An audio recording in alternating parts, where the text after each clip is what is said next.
these truths to be self-evident. That all men are created equal.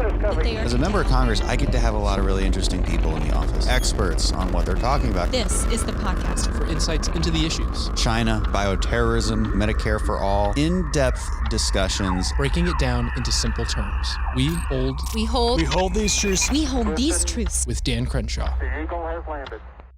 So since Saturday morning, the videos and images and accounts that we're seeing and hearing from southern Israel are nothing short of horrific. As Hamas terrorists breached the border wall and even entered Israel on paragliders and by sea, they spread terror among civilian communities. Hundreds of Israelis were killed. Thousands have been wounded. At least 100 were abducted and taken into Gaza. In one instance, 40 babies were massacred, many of them beheaded. This isn't the first time Israel's been forced to respond to Hamas aggression and its attacks on Israeli civilians, but it might be the last because unlike any other attack, this one has been by far the worst.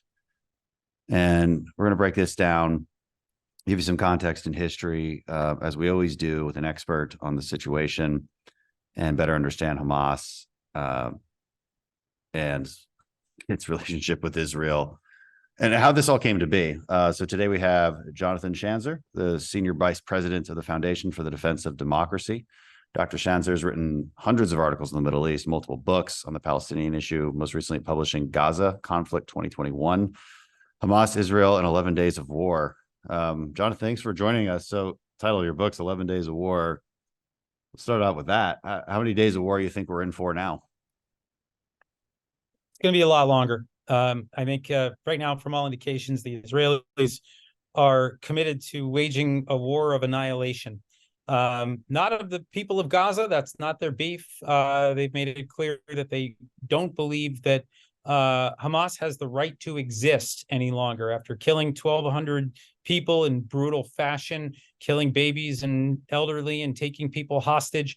That after the really the murderous orgy that we witnessed over the weekend, that Israel is no longer willing to allow this terrorist organization to rule the Gaza Strip. And so this war will be to end Hamas's reign. They've been in power there since 2007 when they took over the territory by force in a civil war. It's been an uneasy situation with Gaza being run by Hamas and really abutting Israel and posing security challenges on a regular basis, rockets, tunnels, etc. Israel, I think, has been, we could even say, magnanimous in its allowing Hamas to maintain that safe haven. But after this past weekend, I think every Israeli that I've talked to has indicated that that arrangement is now over. Yeah, as it should be. I'd fully support it, and that was my intuition as well. I don't know that that's been clearly stated. I think they're just reeling from the attack right now and are in the middle of a fog of war. But every indication is that this will be the war to end the war. When people don't understand, you talked about them being magnanimous. Yeah, I agree. We'll put it into the context and the size and scope and geography of this. So Gaza is like 23 miles long? More or less. Yeah, it's roughly the size of Washington, D.C., 2.2 million people. Some say it's one of the more populous places on Earth, definitely densely packed. And something like 40% of the population is unemployed. Many claim to be refugees. Of course, they're the descendants of refugees of previous wars. But there's not a whole lot of natural resources there. And so it's been a fairly miserable coastal enclave on the Mediterranean. And it's like people need to understand too. It's as if the entire city of Washington D.C. Let's use that as a geographical example. Was a completely terrorist organization. Okay, I get it. A lot of listeners are like, Washington D.C. is a terrorist organization. That's funny, but it's not. Just let me finish the analogy. I know who you are. I know you're listening. You said that. But it's like Washington, D.C. as a whole, just constantly attacking the state of Maryland. And Maryland might even not be the right. It might be too big. It might be bigger than Israel. I'm not even sure. But it's like rockets were just constantly being lobbed on Baltimore, and then even further north than that. So it's very close. I mean, everything is so close together in Israel. It takes just a few hours to get from one side to the other. It's people need to understand this is a very dense conflict where everybody's right on top of each other. I have a question. So let's play out this hypothetical. I don't even think it's hypothetical. I think you're right. This is Israel's intention to destroy Hamas. Here's the problem. They can say, well, we're not after civilians, but here's the thing. All the civilians, not all, but like 70%, I think, is from polling I see and questions answered, absolutely support Hamas, absolutely support the escalation of conflict. They choose these leaders. I'm not sure I would say that they're subjugated under Hamas's rule. Maybe through, crafty propaganda and brainwashing and such, but in the end, like, Hamas is a very popular entity within Gaza and the West Bank. So how do you even differentiate? I mean, so here's the practical question associated with that is, how is the Israeli military supposed to even differentiate between them? Hamas is a governing organization as well as a terrorist organization. How do you differentiate? And then how the heck do you replace them? This is just going to be a bloody mess. Yeah, look, these are all good questions. I think there will be a refugee problem that results from this war. And I suspect Egypt, I mean, I've seen reports that Egypt is likely going to have to play a role here. A safe passage, some kind of corridor created through the Sinai Peninsula. And then from there, who knows, right? I'm sure the Egyptians don't want to have, 2 million refugees or whatever the number might be. But there will be challenges ahead. And I think the United States, the administration right now is smart to be engaging with the Egyptians and to prepare for what might come. I do think that there are probably lots of people that want nothing to do with this war. In fact, I've seen some polling, and of course, polling in Gaza is a little tough to trust. It's not as if this is a free place where people can speak their mind. But the polls, at least preliminarily, indicate that a lot of people didn't want this war, that they're really tired of, enduring one conflict after another with Israel. These are wars that every time when Hamas launches them, they know they're going to lose. They know it, right? I mean, they're going up against a stronger military every time. These are futile battles, and it only results in more destruction for the people. And so it's actually for that reason that we see Hamas is more popular in the West Bank than it is in the Gaza Strip. It still has a modicum of support in Gaza, but the people that know Hamas know that it is not good at governance. And that's kind of the secret that everybody knows, right? That terrorist groups are not good at governance. I would say the analog to what we've been watching in the Gaza Strip since 2007, pretty damn close to the Taliban in Afghanistan, the sort of religious, authoritarian, brutal regime subjecting the people to all manner of suffering. This is what's been going on over there. So I think we're going to see a steady stream and exodus. But the thing is that, getting back to the question of the Israelis getting into this battle, the problem here is the term is human shields, right? Hamas has done what a lot of other terrorist organizations do, which is they embed their military infrastructure in civilian areas. So we've seen a lot of rocket launchers fired next to schools.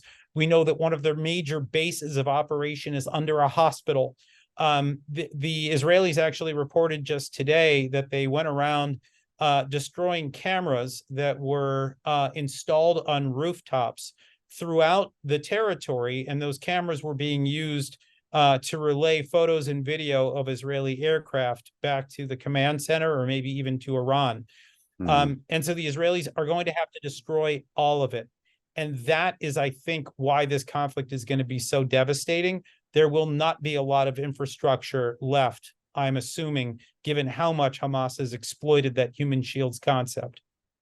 Yeah, they operate on a whole new level of depravity. It's fascinating and disappointing and disgusting to watch.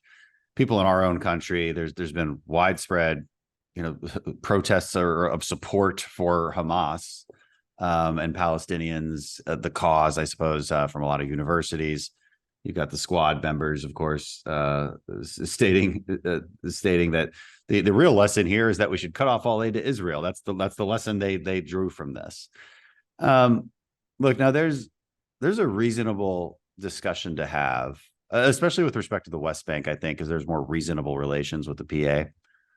But there's always a reasonable discussion to have on on these kind of situations where you have an internal conflict, two types of people trying to live in the same location, and whose fault it is and how far back it goes and the tit for tat, and Israelis are not perfect and they haven't certainly maybe made mistakes. There's a reasonable conversation to have there, but to have that to try and make those points in the aftermath of the atrocities that we've seen in the last few days, that just shows a new level of stupidity. It's like an extreme cognitive dissonance from these people. It's like their reactive nature is to despise Israel and Zionism so much that they are willing to accept and allow for the atrocities of beheading small babies. And somebody once told me, they might ask rhetorically, like, well, Dan, like, if you grew up in Gaza, wouldn't you be Hamas? And I'm like, no. I mean, in the sense that what I fight, because that's who I am. I'm the guy who joins the military. Yeah, sure, I'd be the fighter. But would I behead babies? No. I'd have to be demonic. Like being a fighter for your people, that's one thing. I get where you're coming from there. You don't behead babies. You don't use the tactics of raping and pillaging like you're a freaking Viking. That's sorry, but no, I wouldn't. And we just have to stop even the notion of some kind of moral equivalence, some kind of like he said, she said sort of nonsense. There wasn't a question in there, but you can give me your thoughts. Yeah, I mean, I'll react to it. How about that? Look, I mean, I think that in general, if you're choosing the side of a people that are mutilating humans, defenseless humans, then you need to start to re-examine your life choices. And really, the fact that we see this on university campuses, we see it in polite political circles in Washington, is just simply insane. And I think, by the way, that when you start to ask yourself why the U.S. has lost battles in the Middle East, how we, ultimately left Iraq and beat a very ugly retreat in Afghanistan, I think some of that stems from this relativism that you're talking about here. Like, I think we've forgotten what we stand for as a people. We've forgotten why we're fighting. And I mean, it's funny. I hear a lot right now, I'm sure you do too, about the great power competition that is ramping up and how America is gearing up for a battle against China. I've got to say, if we don't know who we are and what we stand for in something like this, in a small theater in the Middle East, how the hell are we going to mount this epic battle that people say that America is getting ready for, a clash of two great powers?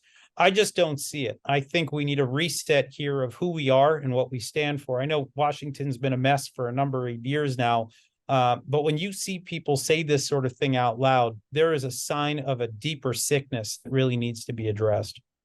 I think that's true.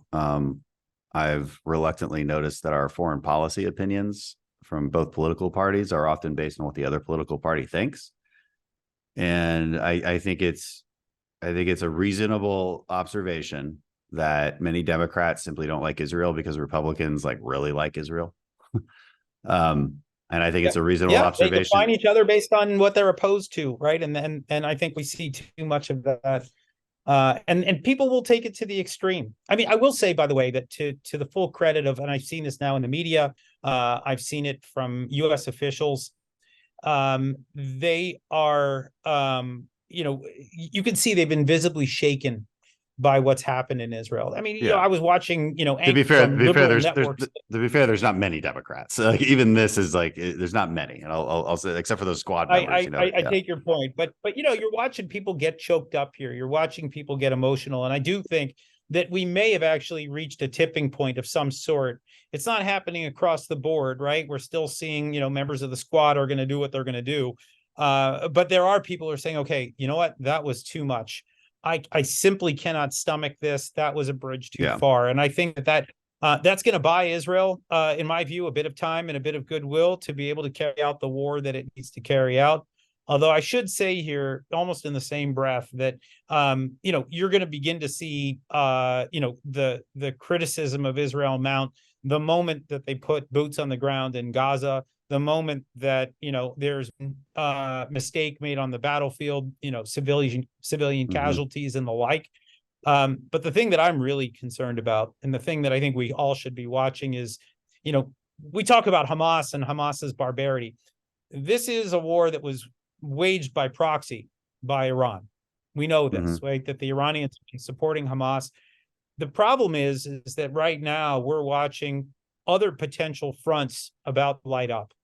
And I'm specifically talking about Hezbollah, which has a military that is larger than most European armies. Not that that's saying so much, as we know. But these guys have 150,000 rockets at their disposal. They've got precision-guided munitions. They've been building tunnels. They have been preparing for this battle, thanks to Iran. And I'm concerned. I think a lot of observers of the region are concerned that you might see multiple fronts flash here, and Israel may find itself for the first time in 50 years having to fight on more than one front, and that is, of course, very scary.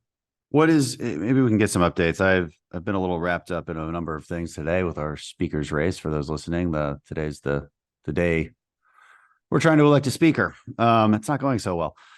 So I did hear a little bit that Lebanon or Hezbollah, based in southern Lebanon, has opened up another front. How bad is it? Can you give us an update on that?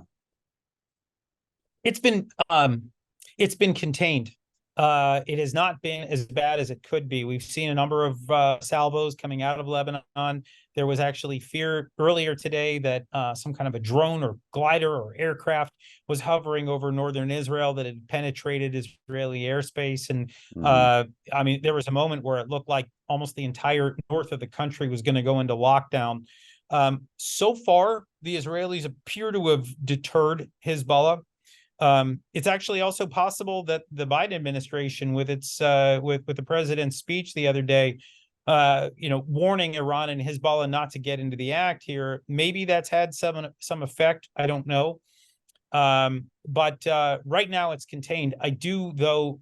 You have to have the sense at this point that it may only be a matter of time. I don't understand why Hamas would invite this kind of destructive war on the Gaza Strip unless it was part of a broader plan, unless this was the first phase of what could be an Iran-led war across the region. And I am concerned about that. There was a blind spot. There was an intelligence failure. The Israelis didn't see the assault coming on Saturday. I wonder what else they didn't see. I wonder what else our CIA didn't see, what other Western intelligence services didn't see, if they were caught flat-footed by really, let me just put it bluntly, Hamas is not a particularly sophisticated terrorist organization. It has been largely seen as a tactical threat by the Israelis and by others around the world.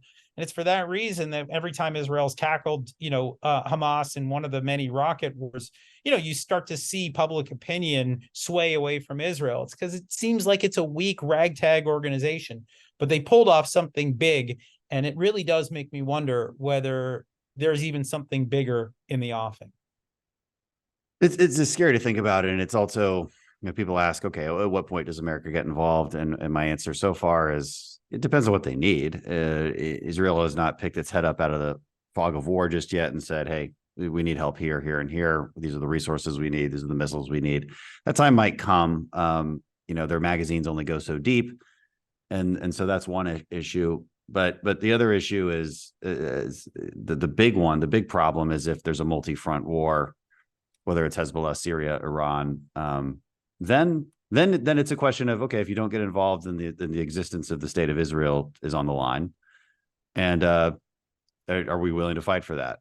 Most of us, I think, would say yes at this point. But America's in a weird place with respect to wanting to help our allies. I noted before that many Democrats, I think, reactively oppose Israel because Republicans like it so much. I would say the same thing about Republicans in Ukraine, right? Democrats like to wear that little Ukraine flag on their lapel, and it just pisses off Republicans. That's it. There's honestly not a deeper reasoning than that. I know people want to believe there is, but I'm just here to call you out. There ain't.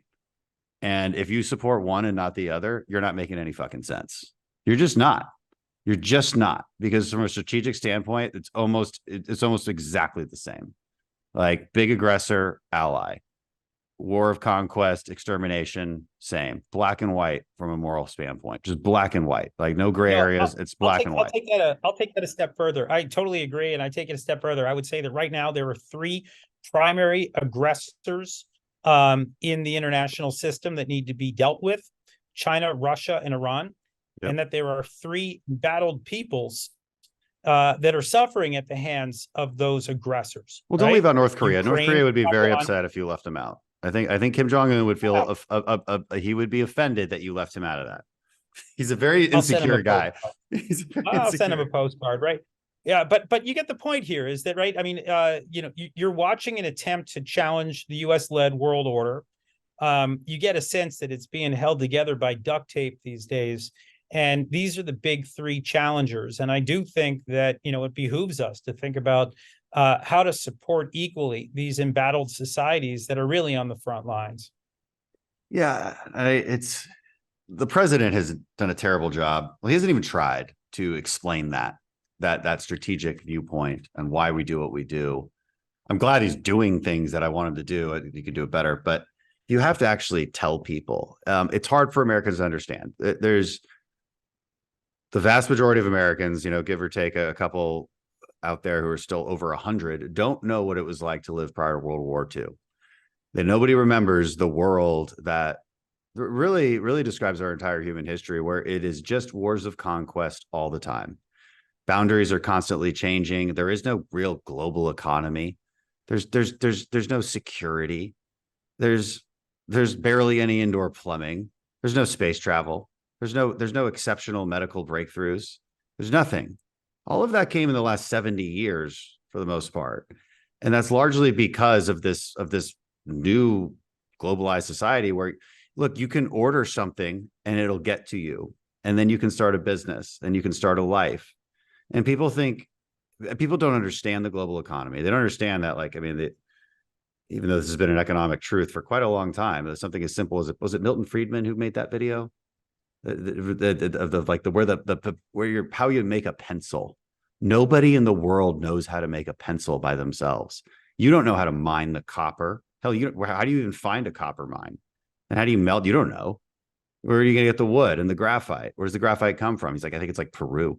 I mean, it's a freaking pencil. It's like the simplest thing in the world, but you don't know how to make it. I don't care who you are. You can't make a pencil. And so I don't think people understand what's at stake here.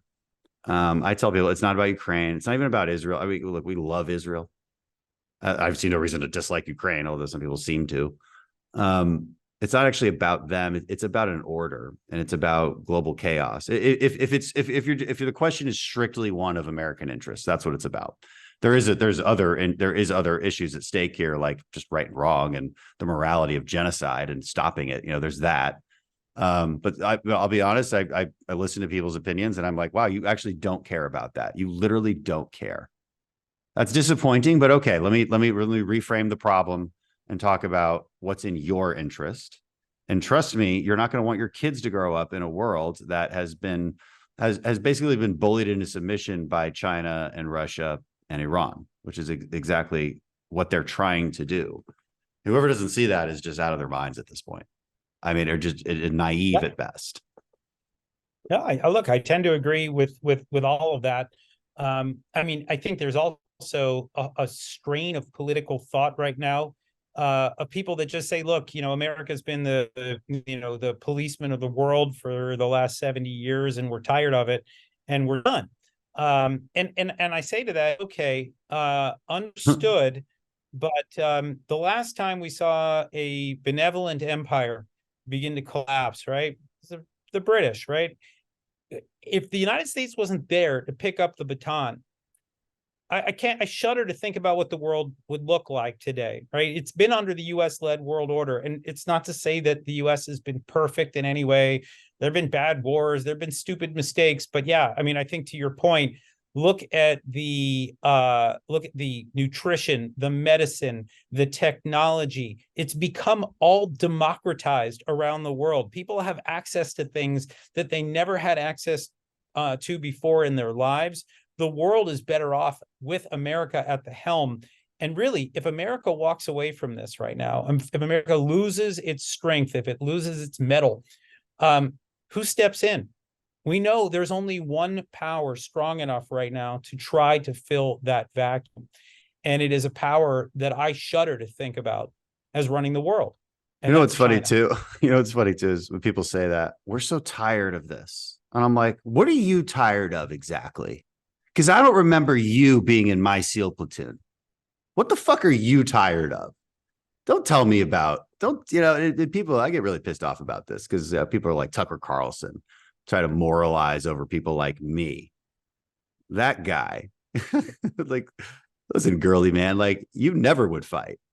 And you make it out to be like we're some victims, like we just poor boys from the country didn't know we were getting into. Bullshit. They just be happy that you have sheepdog to protect you. And I understand that you don't understand the sheepdog because they're not like you. But you need sheepdogs to protect you from the wolves. And if you naively believe that there are no wolves out there, then you are a fool and you should be in charge of no one. But that's how they act. And it's gotten to a bad point. We're at a bad point in our politics on this. And it stems from sort of, I think, 20 years of war. Again, that some people are quote unquote tired of, even though they had nothing to do with it. They see it on the news every once in a while. So I honestly don't want to hear about being tired of it. You weren't there. I was. But it doesn't mean there's not a serious debate to be had there. It does. It can be, but I hate it when people moralize about it as if they're protecting, us poor veterans. I really hate that. It just really gets me going. Let's bring this back to Hamas if we can, though. Let's talk history here. Your book was about a conflict in 2021. Tell us about that conflict. Tell us about the conflicts of the last 20, 30 years. Like, how did this end up the way it has? Maybe since 2005. That's a good historical marker, right? Because that's when Israel said we're pulling out. I have a lot of questions here. Correct. That I actually don't know the answer to, which is, what did it even look like when Israel so-called occupied Gaza? Because that's a lot of place to occupy. That's very difficult. We kind of assess now that you can't just occupy it. So why could you occupy it then, not now? How are those conflicts different from now? Let's give a history of the last 20 or so years. Sure. So look, I think a good way to start this is I'll try to do the lightning version of the evolution of Hamas. The organization's created in 1988 amidst the first Intifada, Palestinian Intifada, an attempt to the Palestinians to engage in low-level conflict to agitate for independence. That Intifada actually sparked a peace process throughout the entire 1990s that almost brought the Palestinians and Israelis to a two-state solution. The problem, though, is at the end, the leader of the Palestinians at the time, Yasser Arafat, rejected a deal that would have given the Palestinians a state.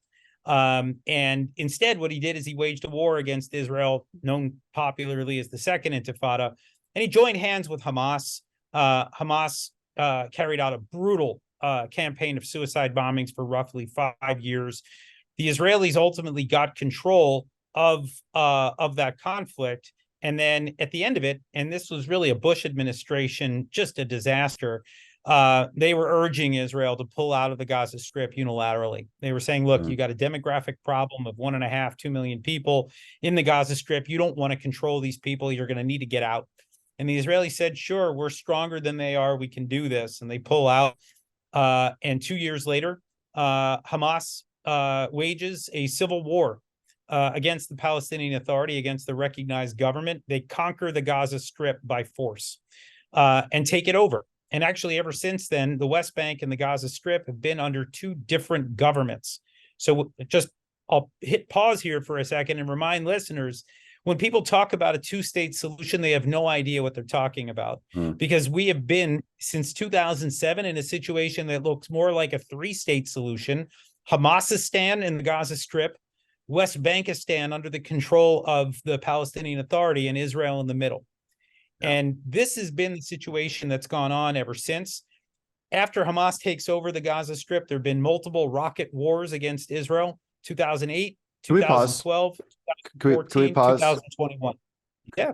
Can we pause real quick and say, can you tell me practically what it looked like when Israel actually occupied Gaza before 2005?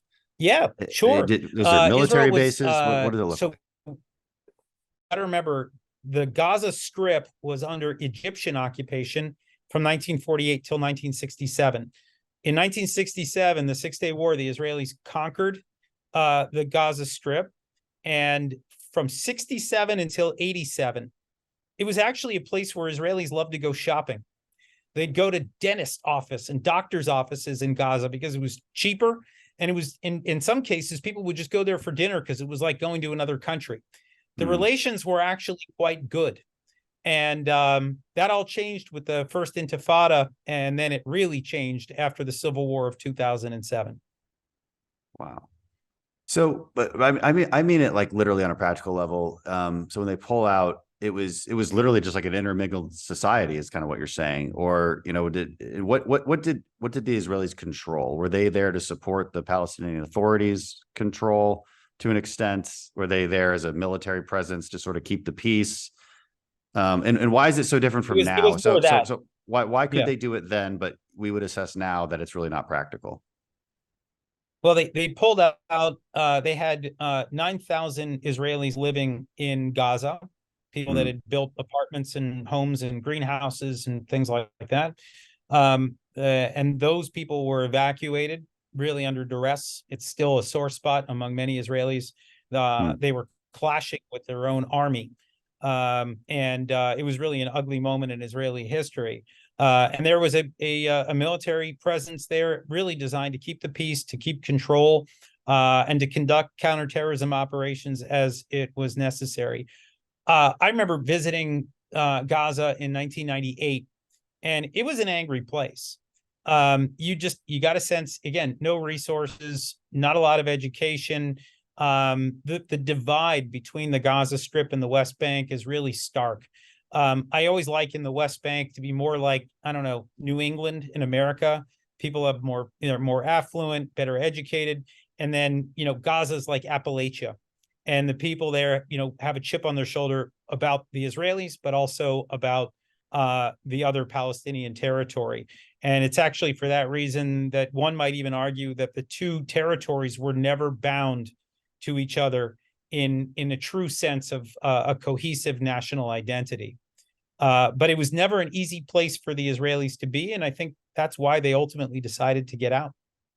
So in past conflicts, and you were kind of going through the chronology, but they were not nothing. They were maybe shorter, less gruesome, but still thousands of rockets being lobbed on civilians in Israel.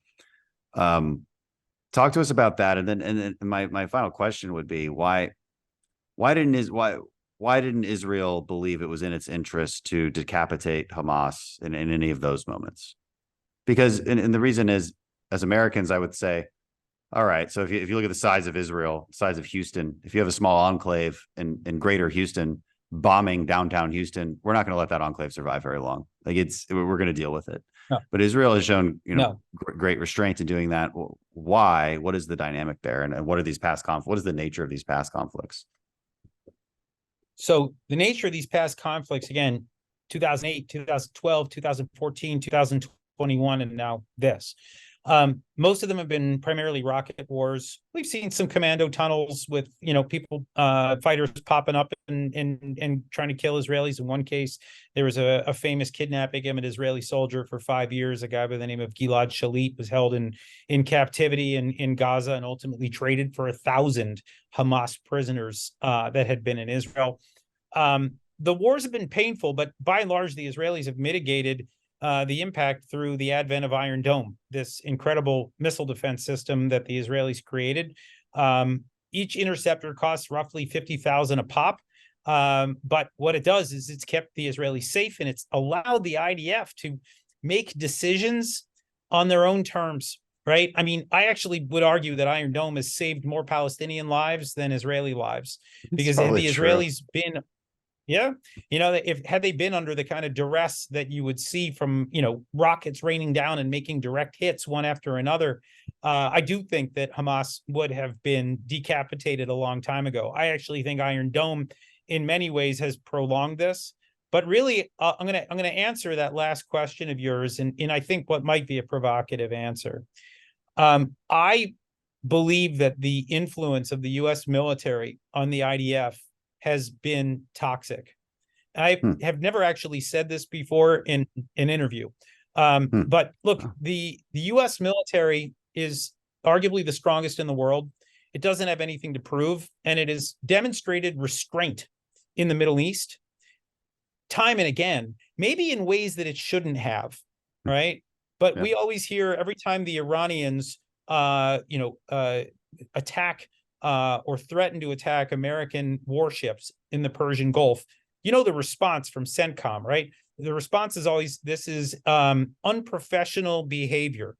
Actually, it looked like an act of war to me, right? But it's all about the restraint. It's all about saying we're more powerful than you, and we don't need to respond to you. And I think that has been taught to the IDF, that they were the bigger power, the better power, and that they didn't need to respond in kind to all of Hamas's brutality. And I think that it's been the influence of the U.S. that has ultimately pushed Israel to a point where it was tolerating Hamas when it shouldn't have. I'd say the same, by the way, about Hezbollah. And these organizations did not take that as benevolence. These organizations took it as weakness. And I think what we saw on Saturday was a culmination of a really misguided policy. When you are attacked by an enemy with any, with the kind of brutality that we've seen from Hamas, Hezbollah, Iran, the response is not to let that threat grow. Don't let a tactical threat become a strategic or existential one. And that's exactly what the Israelis did. Yeah, it gets to a little bit to our conversation earlier where we were, or maybe I was ranting about, geopolitics and really what I'm talking about is the nature of deterrence. And there's too many damn people in our politics on the populist right, which is an isolationist, right. And then the liberal left, they all come together in the end. They're the same kind of people. And they both are very naive, and they believe in this doctrine that bullies just need a little give. They just need to get a little bit out of their system, and then they'll be okay. That's a really stupid thing to believe. Bullies push you, and they watch you step back 2 inches, and then they push you again, and then they're just going to keep pushing because that's what they do. And it's in their interest to do that. They're just testing you. And I don't know what people don't understand about that. That's basic human nature. Forget about international relations. That's a person-to-person human nature thing. You understand that when you grow up on a playground with kids, right? That's how things operate. You can either deter through action or you don't. So I agree with your assessment. I don't know if they I kind of got the sense that we sort of influenced it, but I mean, I think we also directly tell them, hey, slow down on this. Like, maybe don't do this, don't do that. It's not just us, of course. It's the entire, Israel is constantly in the spotlight at the UN. They're unfairly chastised at the UN. They've got a lot of international pressure. So I agree with that. I don't think it's all our fault. I don't think it's our military's fault either. I think it's our generally our administrations that say, they call up the prime minister at any given moment of something happening. And they're like, guys, I know you want to, but please don't, etc. So that is true. And yeah, it does that restraint has not invited goodwill. It has only invited more violence. But this time is different. What going back to a little bit of what's happening on the ground right now. Israel, am I wrong to say Israel troops are in Gaza right now, right? They have started ground operations, or is that incorrect? From what I understand, this is an air campaign. There may be some special forces trying to probe right now. I mean, one of the things that the Israelis really need is the public is calling for, and I know the IDF wants as well. They want to try to get back some of those hostages. They'd love to get back all of those hostages. You got to remember, the Israelis will trade a lot to get back live hostages. They'll even trade a lot for the remains of their dead soldiers. These are the sorts of things that the Israelis will do that a lot of other people will not. And so I would be shocked if there were not special operators right now on the ground or perhaps underground looking for clues as to where Hamas is keeping those hostages, because I think they're going to do everything they can to get them back in the ground war that is almost certain to come. Yeah, I need to check on that. I was under the impression there are certain operations happening as we speak. No secret or anything. It's worth noting too, and this is I want the audience to understand this, because there's a lot of talk about intelligence failures, and yeah, that's certainly an intelligence failure. I'm not sure it's our fault. We, as you know, our CIA, our intelligence community doesn't have a ton of equities in Gaza. We rely on Israeli intelligence and to do that. It's their backyard. They're better suited to do it. It is also worth noting, no matter who's doing it, it's very difficult. I disagree with something you said much earlier in the conversation about Hamas not being sophisticated. They're a little bit, obviously, being sophisticated is a relative term. It depends on who you're being compared to. Compared to us, no, they're not sophisticated. But compared to your general terrorist organization, they're damn sophisticated. They're not quite at Hezbollah level, but I'm not sure that they're too far below it. They managed to pull off a very intricate operation without the Israelis knowing about it. And the Israelis have some of the best intelligence services in the world. So how do they do that? Well, people should realize Iran has been training them for decades. Iran actually does have very good intelligence services as well. They're especially good at surrogate warfare, unconventional warfare, as we say, and special operations, which means you're training others to do your job for you. That's effectively what it means. They're very good at it. And they're very good at counterintelligence. They're very good at sussing out over decades of warfare, they figured out, man, they keep intercepting the way I communicate this way. So they change the way they communicate. And they've developed pretty sophisticated ways of communicating that I won't talk about here. It's just difficult. So it's difficult from a signals intelligence. It's difficult to intercept their communications because they might not even be using them. They go point to point. They use couriers. They've figured out how to remain hidden. And so the only option there is can you infiltrate them with spies? And that's really hard in Gaza. You're not going to send any gringos in there. You're not going to send even any Israelis in there. And so you've got to somehow find people who are willing to risk getting their head chopped off and their family burned alive just to give you some information. And you got to hope that they actually have access to the people who have the information. That is a very, very tall order from an operational perspective. That's my bailiwick. That's what I did. So I know how hard that is from an operational perspective. I don't care how good you are, whether you're the Israelis, Mossad, or Shin Bet, or whoever it is. It's really difficult. And I just wanted to answer that question for a lot of people listening, because it hasn't been talked about a lot in the news. Do you have thoughts on that?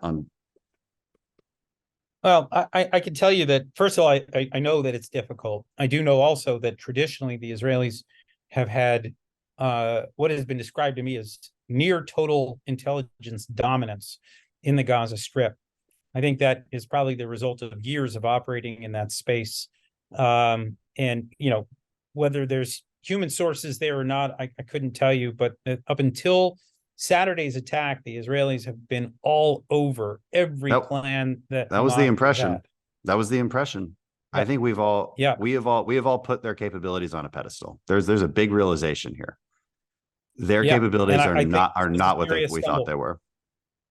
I think that Israel was operating. I also heard a couple of weeks ago, right before I testified before Congress about Palestinian issues, they were working under a false premise that Hamas was interested in calming down the Gaza Strip and delivering better services to its people. They were operating under that assumption.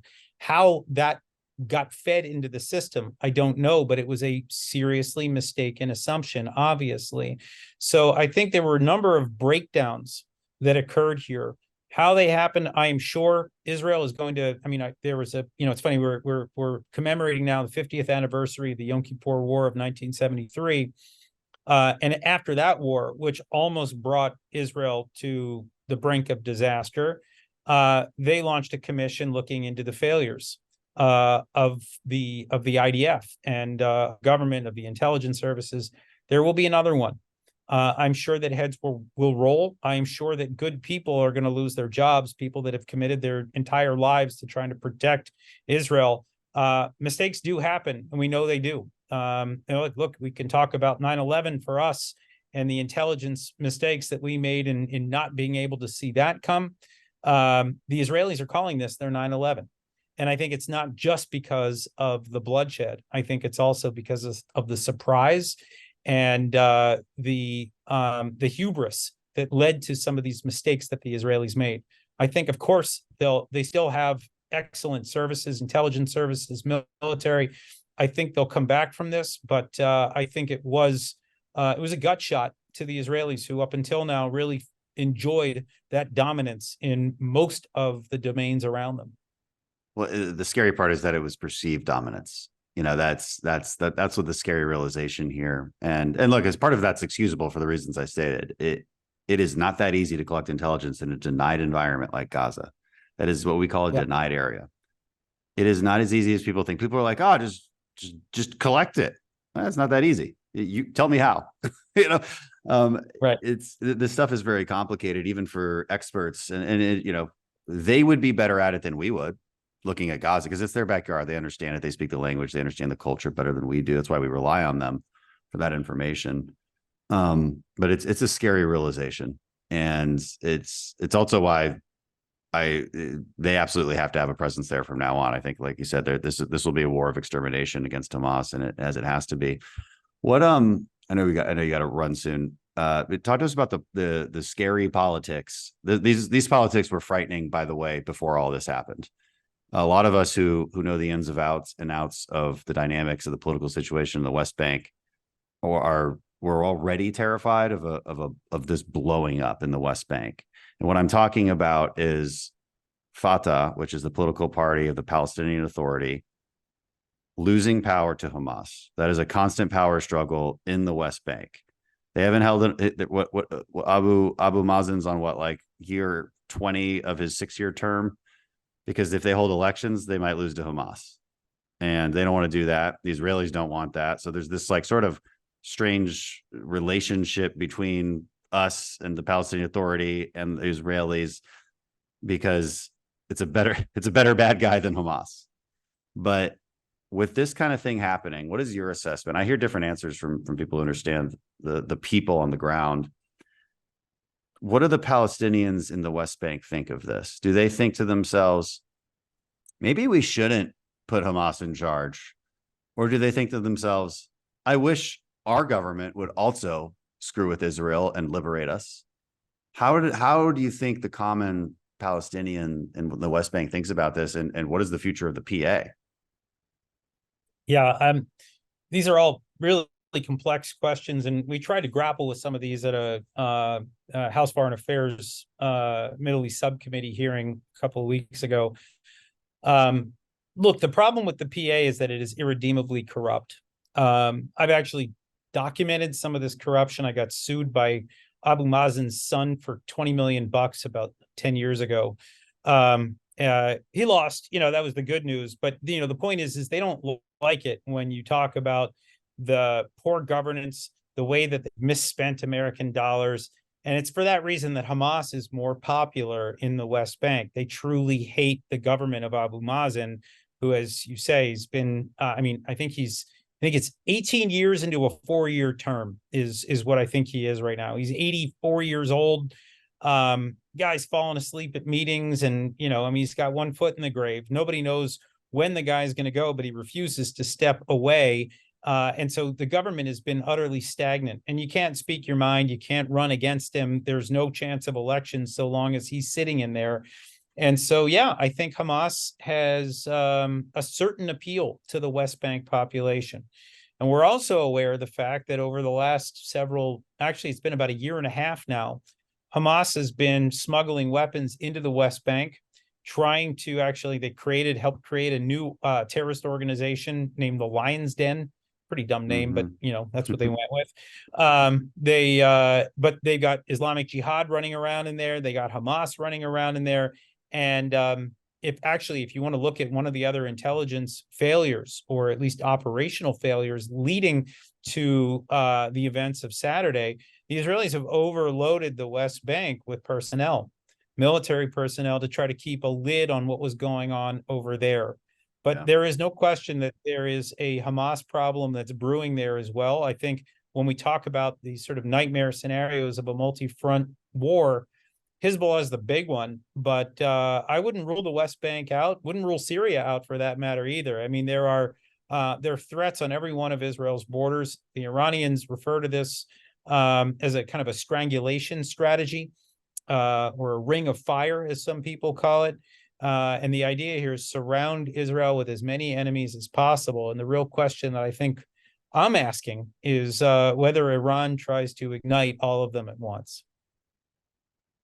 Yeah, that's a scary thought, because that inevitably draws some kind of U.S. action. That's when the tipping point is. I mean, if it's just Israel versus Hamas in Gaza, that there's not a ton of need to consider American assistance, except in the case of, like, replenish their missile stocks, things like that. But you look at an existential threat, and it's time to put your cards on the table. Yeah. And I'm still unclear. And my question was more do the dynamics in the West Bank change? Because I think the big question out there is how the population thinks. And I'm from what I get different opinions on this.